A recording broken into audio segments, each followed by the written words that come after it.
So I used 3 basic stitch patterns for this bag.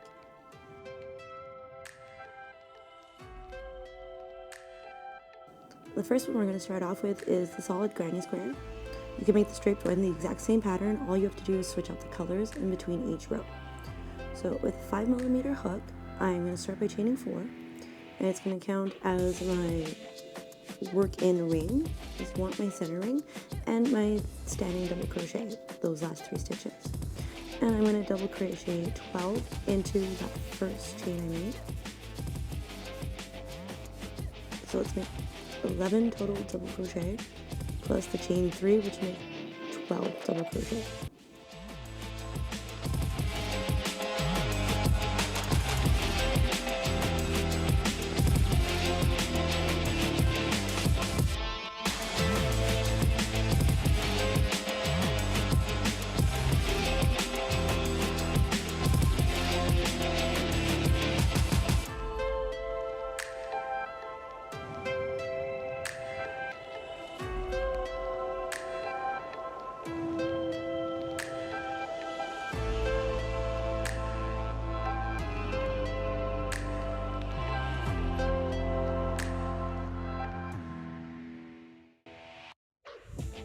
So now I have a total of 12 double crochets. I'm going to slip stitch into the top chain 3.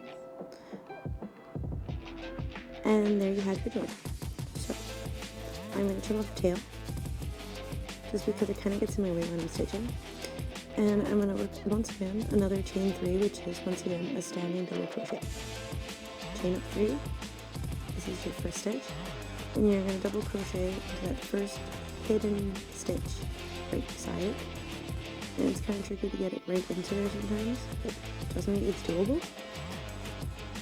And you're going to work a double crochet here, and then we're going to work a double crochet corner increase, which is basically 2 double crochet, chain 1, and 2 double crochet. Make another 2 double crochet across 2 stitches, and repeat that pattern all the way around.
Once you join back to the top of your chain 3 from the beginning of the row, and then we get started on the next round.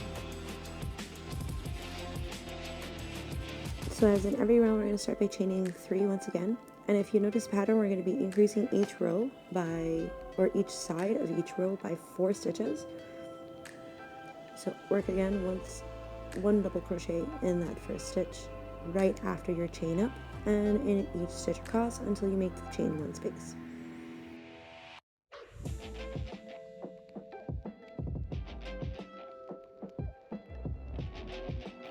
As in the previous row, we're going to do a 2 double crochet increase, chain 1 and 2 double crochet in the chain 1 space, just like we did in each corner stitch.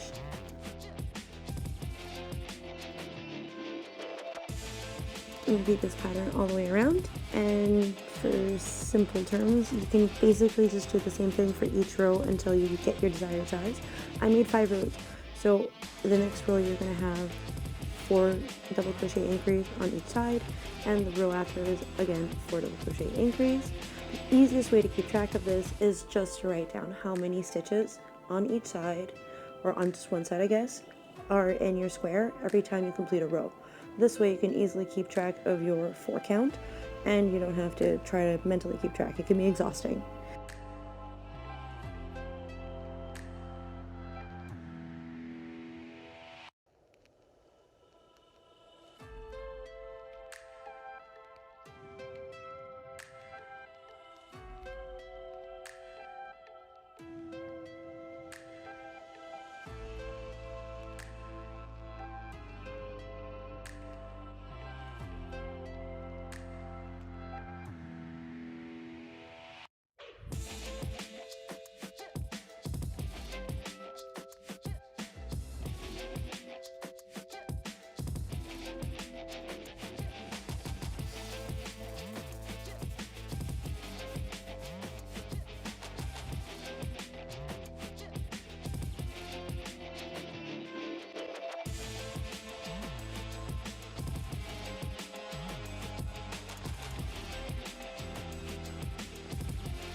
final row complete, and this is what it looks like. So I'm just going to basically cut off the end, make a quick little knot with it. I don't like to leave too much of a thread. I can use all that extra yarn.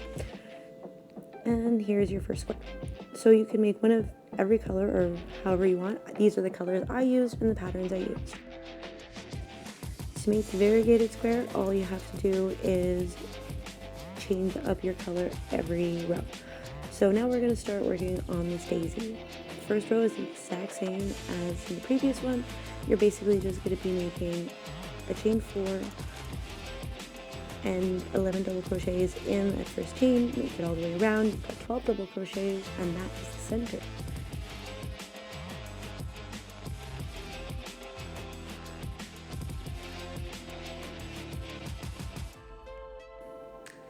Once again, I'm tying it off. I'm just getting rid of any excess thread that I don't need. Yarn. I'm going to finish this off, and we're going to get to the next round in just a second.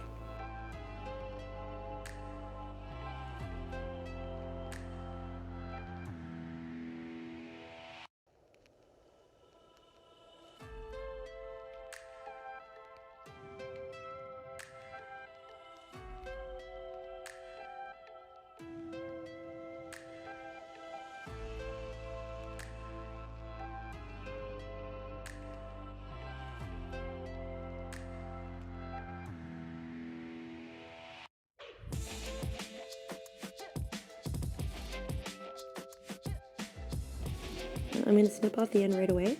It's going to make it a lot easier to weave in this end as I'm working the next row of color, and I have a tail just hanging around nothing.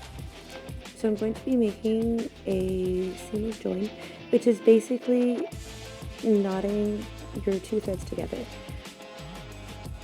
So I'm going to make a single loop around white with purple. Notice that I pull the loose end up in the direction of the piece that I'm working on. Pull it really tight. Turn your work around. It's going to be so much easier to get to the other side and to just repeat the process instead of trying to do it upside down. Trust me, I try it all the time. Unsuccessfully. So I'm now going to zoom back in to do the exact same thing. Wrap around a loop and pull your yarn through the loop and tighten it just to make a slip knot.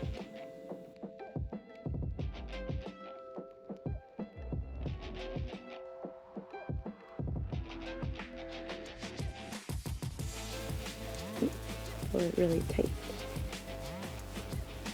And remember to do this right before that last pull through of your last double crochet so that it lines up perfectly and that you don't have any purple coming into your first row and you don't have any white going into your second row. It takes a little bit of practice, but I assure you, you will get the hang of it really quickly. It only took me a few tries. Pull this really tight, and now it's safe to cut off your ends. These, you can cut them down as close to the knot as you possibly can without actually cutting the knot, and they will never come out, like ever. They are the best knots that I've ever had to use to join my yarns, and when I switch up colors, this is my go-to.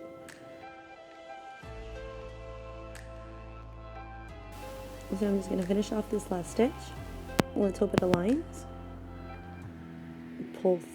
Oh, perfect. Pull. Perfect. So we're going to join with a slip stitch, as you do with every row, into the top of the chain 3. I'm just playing with that little tail in the back. It needs some adjustment. Just want to make sure that it stays flush. Then insert and slip stitch, and notice that it's going to be the purple that's going to come up a loop, which works perfectly because this is part of the next row of the chain up, and you want it to be the same color as every other stitch or every other part of the stitch in that row. So there's your purple. We're going to chain up 3, 2, 3.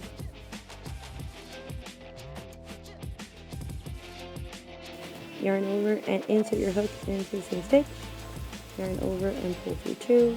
Yarn over, pull through 2. And make another double crochet in the exact same stitch. So this is 2 double crochet and a standing double crochet. And you're going to insert your hook into the top chain 3. Excuse me. Pull that loop through.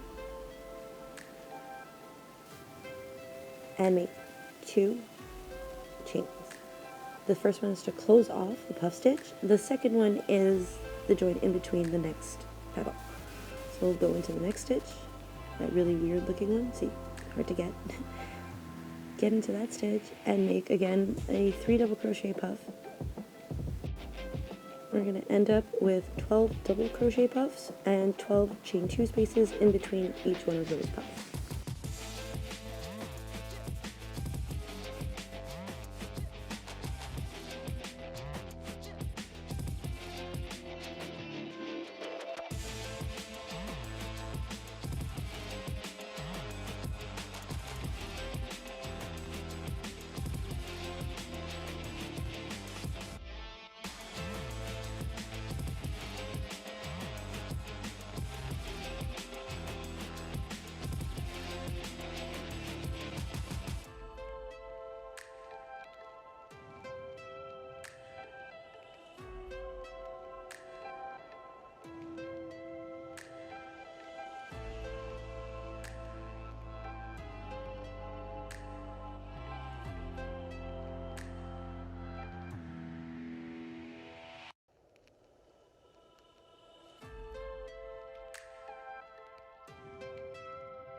This time I'm going to be using a basic join. I won't be slip stitching. I'm actually going to be working directly a double crochet. So this is a chainless join using a double crochet. I'm going to double crochet 1, 2, 3. Remember, this is our third row, so we have to have the exact same number of stitches in this row as we did in every other third row for the other squares. Now, I'm not chaining, I'm just jumping over. I'm going to make another 3 double crochets. And this is the first side that I am working. This is my first 6 stitches. Then I'm going to work my double crochet corner, which is 2 double crochet, chain 1, and 2 double crochet in that chain 2 space.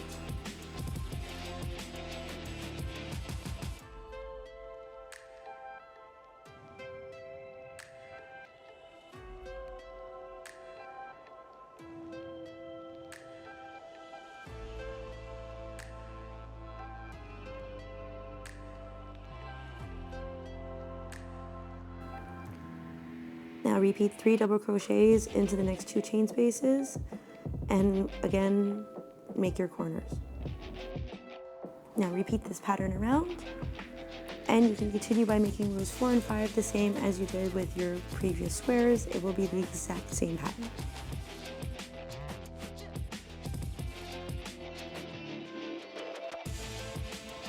Now let's knock off some of these squares.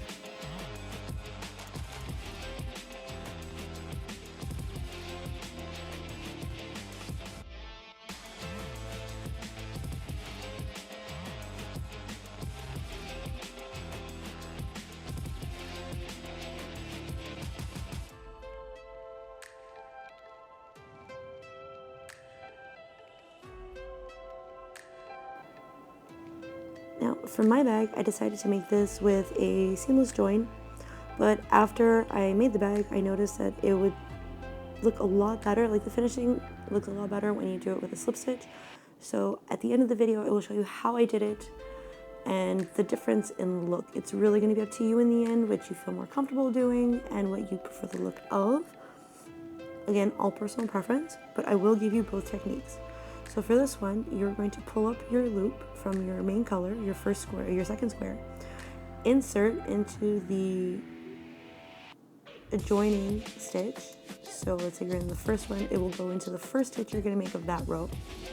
Now I'm in the third one, I'm going into that third stitch, I'm making the third stitch. So I'm just double crocheting as I would.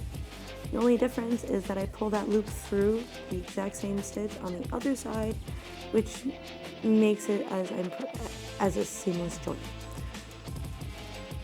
Keep working this way across until you get to the corner where you're going to work your last 2 double crochets before your chain 1 space.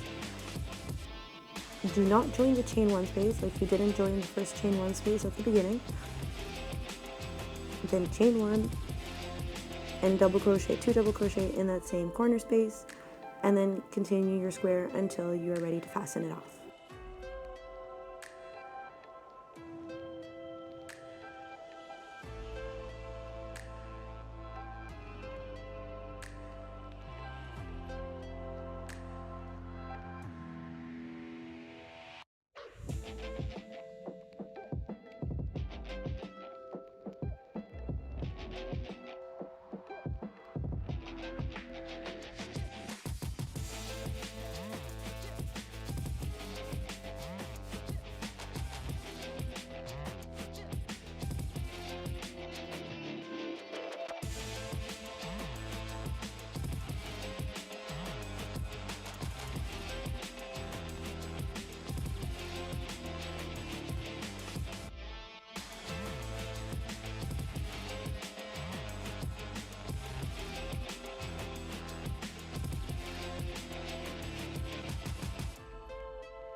So this is the bottom of the purse. The two flower squares are the center of the purse, as you can see, and I will be joining all of these sides together. This is the difference in the stitch. What I did is I slip stitched from the front panel, and I went through the back loop of both squares, only the back loop, and I slip stitched through both back loops all the way across, like so. So I insert into the first back loop, and I'm doing it in the way first because it will hide some of the gray on the other side, and it's going to just look a lot nicer. You can try the other way around, but you'll see what I mean, that the color just kind of moves around the slip stitch, and in this case it really makes it flow a lot nicer, and you don't see any random gray on the other side. Now to start getting into it, it gets complicated, it's a little difficult, but after a couple of stitches you get the hang of it. What I did is I pulled up the square instead of trying to pull the hook through, and it was so much easier. Now that my squares are made, I'm going to get into the final joins, and we'll be right back for the straps. So for my first strap, I made a foundation half double crochet of 50. You can make it longer. I would really recommend you stay above 50 though, because if you go any lower, it's not going to be enough space to really get your arm through, unless you want to take a handbag, where it will be totally okay, but you'll never be able to get on your shoulder or even up to your elbow. So I'm joining it to that corner chain space. And if you'd really like for me to show you, I'm going to be working a half double crochet all the way around the edging, just basic stitch, but I'm working it through the back and third stitch of back and third loops of the stitches, so I get a nice little edging along it. Kind of makes. So let's break down the interior of the strap.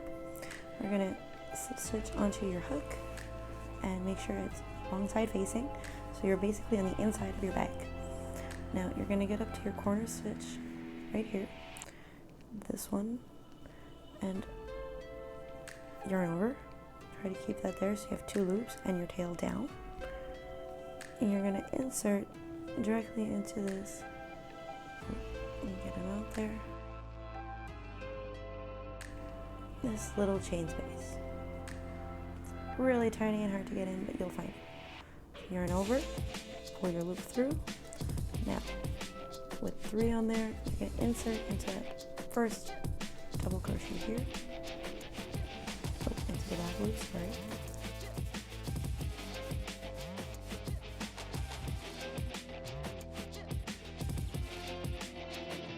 And that break into the third loop.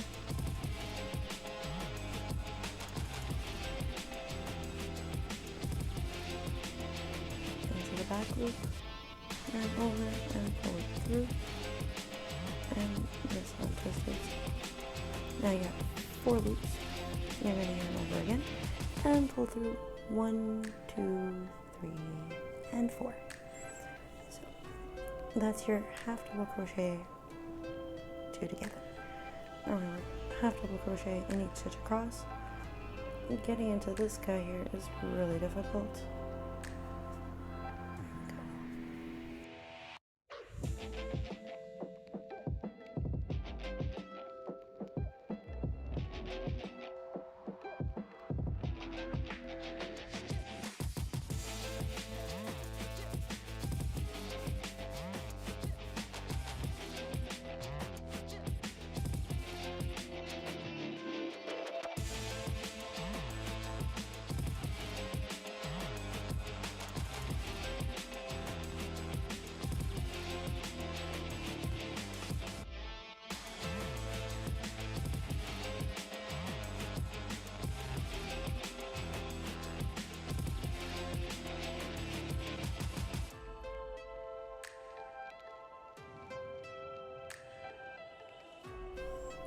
Okay, so let's get into that last stitch.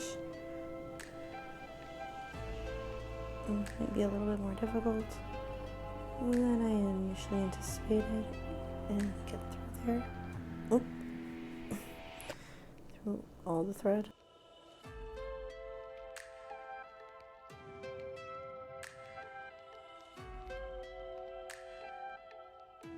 Now we find that chain 1 space. Once again, insert your hook, pull up a loop. Then we've got 4, and once more, find that first chain, which is here. We're going to be working to the back loop. So get that back loop on there. Pull in the back loop, yarn over, and now you have 5. You're going to pull through all 5 loops, and there you have your corner. So once again, work your half double crochet through back and third loop all the way across to the other corner. So right back up into that corner stitch. I'm going to pull through my loop, and we're going to join once again to that first chain with a 2 half double crochet join, like so, and we're going to work in each stitch across. So yarn over, insert into this foundation chain space, and I know you see a big gap, but we're going to fill it in with some pretty little decor that I did just by basically slip stitching across. So I'll show you how to do that next.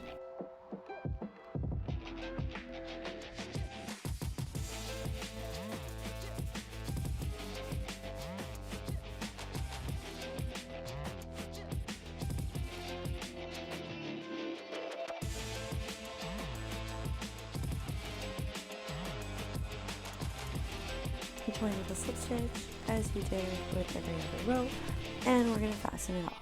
And we'll work in both tails later once we're done with the purple edging here. So let's get into that. So basically what I do is I go underneath, insert my hook into the back side,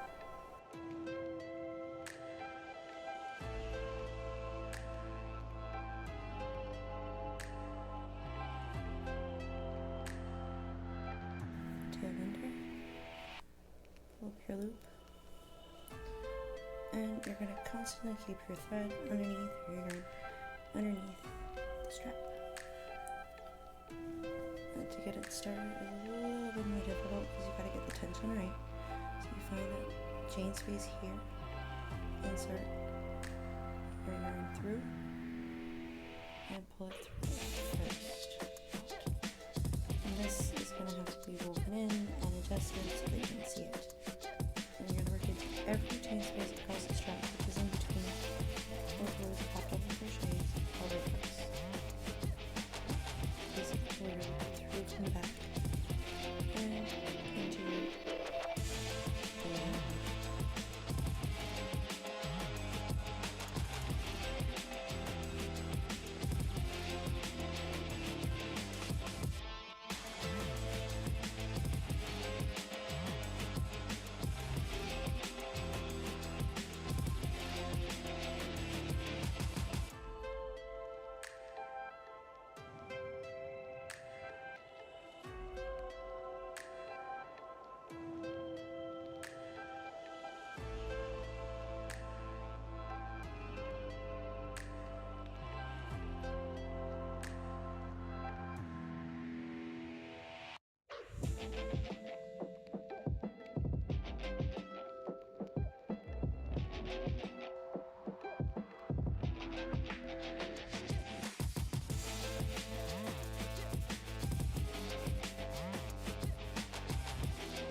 join it again the same way we did together. Slip stitch around that chain space. And first turn, we're going to come off the thread or yarn. I really like to call it thread. Pull the tail through so you have easier access. Pull it nice and tight. And then it's joined to your bag, not the tail.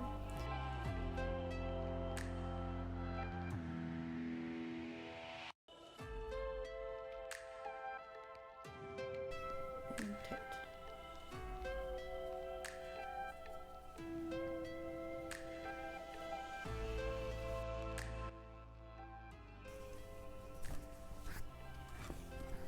And here's the finished strap. You could even double up your yarn with the purple specifically, or you can put 2 colors, however you like. Even put it the same color as your handle and make it thicker, and it will look a lot nicer. I just thought that this would be perfect. It's a simple thin line, it doesn't give too much added detail, and it really is just to carry my computer around with a couple of work supplies so that I can take a nice little stroll in the park, enjoy the sun or the shade under the tree, and just, I don't have to bring a giant bag of supplies with me. This is literally the perfect size. The more great thing about this is that it's washable, and even if it gets dirty in the bark, it can be easily thrown into the washing machine, hang it out to dry, air dry it, set it out flat if that's what you like. Honestly, I throw it in the dryer and I find it keeps its shape, it stays sturdy, and I've used this yarn for years, literally since I started crocheting. I've been machine washing it ever since, and I still love my end result. So you can feel free to do it. If you really want to be specific, you can do it all in delicate cycles, but I find it makes really no difference. I absolutely love working with cotton.